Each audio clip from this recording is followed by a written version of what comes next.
Hello everyone, welcome to my channel Seema Classes. Hope you all will be fit and fine. This is your Honeysuckle book. In this video, we will study chapter 1, Who Did Patrick's Homework, part 2. I have explained the chapter till stanza 5. Now let's start from stanza 6. When it came to maths, जब वह बौना व्यक्ति वह छोटा आदमी maths पर आया, Patrick was out of luck. Patrick का तो जैसे भाग्य ही खराब हो गया. What are times tables. वो कहते कि अरे ये टेबल्स क्या हैं. The elf shriek. वो बोना चिल्लाया. We elfs never need that. हम बोनों को कभी उसकी ज़रूरत नहीं पड़ी. And addition and subtraction and division and fraction. और ये एडिशन, सब्ट्रैक्शन, डिवीज़न और फ्रैक्शंस ये सब क्या है. Here sit down beside me. यहाँ मेरे पास बैठो.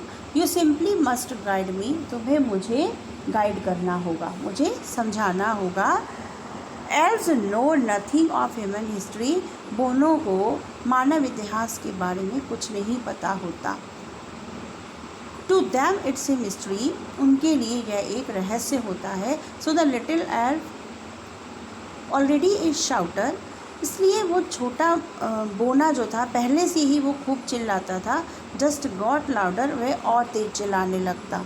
गो टू द लाइब्रेरी. लाइब्रेरी जाओ. I need books. मुझे बुक्स की ज़रूरत है. More and more books. ज़्यादा से ज़्यादा books. And you can help me read them. और तुम मेरी उनको पढ़ने में हेल्प कर सकते हो. As a matter of fact every day in every way. सच तो ये था कि रोज़ और हर तरीके से, प्रतिदिन, एवरी वे, हर तरीके से, that elf was a nag. वह जो बोना था वो परेशानी बनता जा रहा था. Patrick was working harder than ever. Patrick पहले से भी ज़्यादा वर्क कर रहा था, पहले से भी ज़्यादा मेहनत कर रहा था. And was it a drag. और उसके लिए ये बहुत बोरिंग था.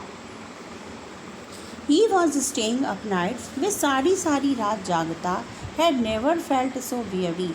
उसने इससे पहले कभी अपने आप को इतना चिंतित महसूस नहीं किया था. Was going to school with his eyes puffed and bleary. जब वह स्कूल जाता तो उसकी आंखें जो थी वो फूली हुई होती और धुंधली दिखाई देता था, उससे धुंधला दिखता था.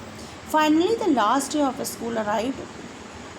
फाइनली स्कूल का लास्ट दिन आया, अंतिम दिन आया. And the elf was free to go.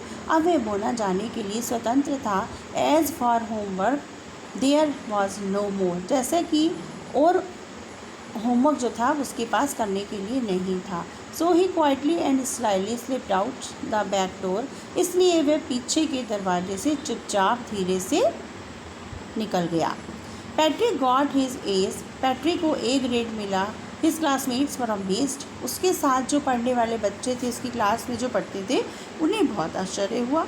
His teachers smiled. उसके अध्यापक जो थे, टीचर्स जो थे, वो मुस्कुराए. And were full of praise.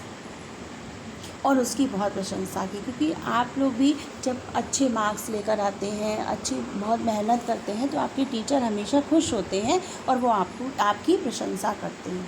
Same as Patrick के साथ हुआ. And his parents. और उसके माता पिता, दे वंडर्ड. वे तो बहुत आश्चर्यचकित थे. What had happened to Patrick. कि आखिर पैट्रिक को हो क्या गया है. He was now the model kid. अब वह बच्चों के लिए एक आदर्श बन चुका था. Clean his room. वह अपना रूम खुद साफ करता था. Did his chores. अपने काम खुद करता था. Was cheerful. अब वह हमेशा खुश रहता था. Never rude. किसी के साथ बुरा व्यवहार नहीं करता था. Like he had developed a whole new attitude. जैसे कि उसने अपना पूरा दृष्टिकोण चेंज कर लिया था, अपने आप को पूरी तरह से उसने बदल लिया था. You see in the end Patrick still thought he had made that tiny man do all his homework. अब आप देखेंगे कि अंत में पैट्रिक ये ही सोचता रहा कि उसका जो सारा काम था वो सब उस छोटे से आदमी ने किया है, उसका सारा होमवर्क उस बॉनी ने किया है। But I will share a secret, लेकिन मैं आपसे एक सीक्रेट शेयर करना चाहता हूँ, just between you and me, केवल आपके और मेरे बीच में। It was not the elf, कि यह जो था कोई बोना नहीं था। Patrick had done it himself, Patrick ने वो सारा काम खुद ही किया था। तो student, the chapter is over. I hope that it is clear to you. Thanks for watching.